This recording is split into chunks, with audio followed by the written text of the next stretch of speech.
Hello and welcome to St. Martin's. My name is Alex Graham and I'm the Associate Rector here at St. Martin's. And on behalf of the Episcopal Church Women and the Children's Ministry here at St. Martin's, I want to welcome you and wish you and your family a very happy Easter.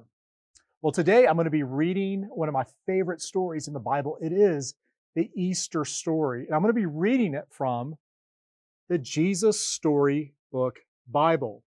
And our story begins 3 days after Jesus died on the cross. And our story picks up on page 310 of the Jesus Storybook Bible. And the name of this story is called God's Wonderful Surprise.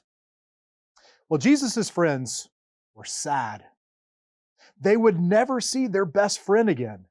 How could this happen? Wasn't Jesus the rescuer? The king that God had promised? It wasn't supposed to end like this. Yes, but whoever said anything about the end? Just before sunrise, on the third day, God sent an earthquake and an angel from heaven. When the guards saw the angel, they fell down with fright. The angel rolled the huge stone away. He sat on top of it and waited. At the first glimmer of dawn, Mary Magdalene and other women headed to the tomb to wash Jesus' body. The early morning sun slanted through the ancient olive trees, drops of dew glittering on the leaves and grasses, little tears everywhere. The friends walked quietly along the hilly path, through the olive groves until they reached the tomb. And immediately they noticed something odd. It was wide open. They peered through the opening in the dark tomb. But wait, Jesus' body was gone.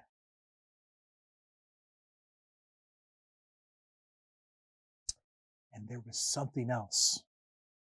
A shining man was there with clothes made from lightning.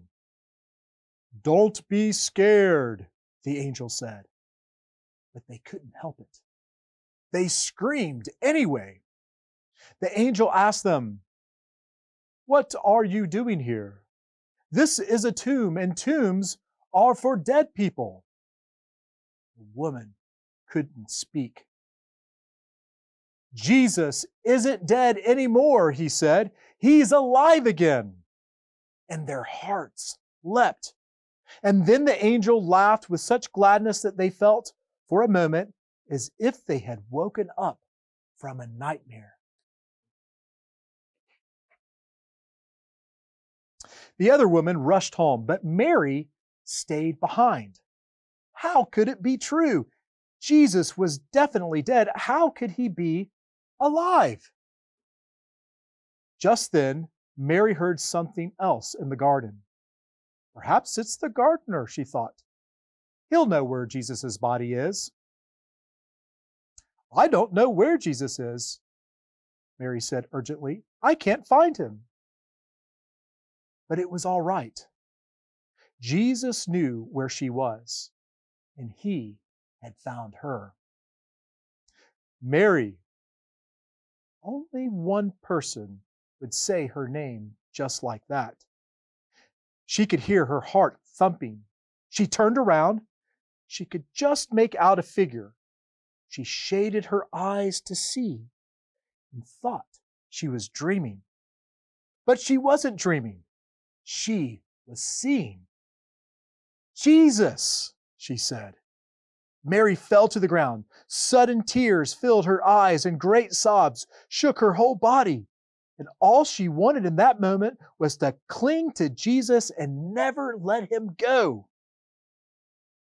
"You'll be able to hold me later," said Jesus, "and always be close to me. But now I want you to go and tell the others that I am alive," Jesus said. And so that's just what Mary did. Mary ran and ran all the way to the city. She had never run so fast in all of her life. She felt she could run forever.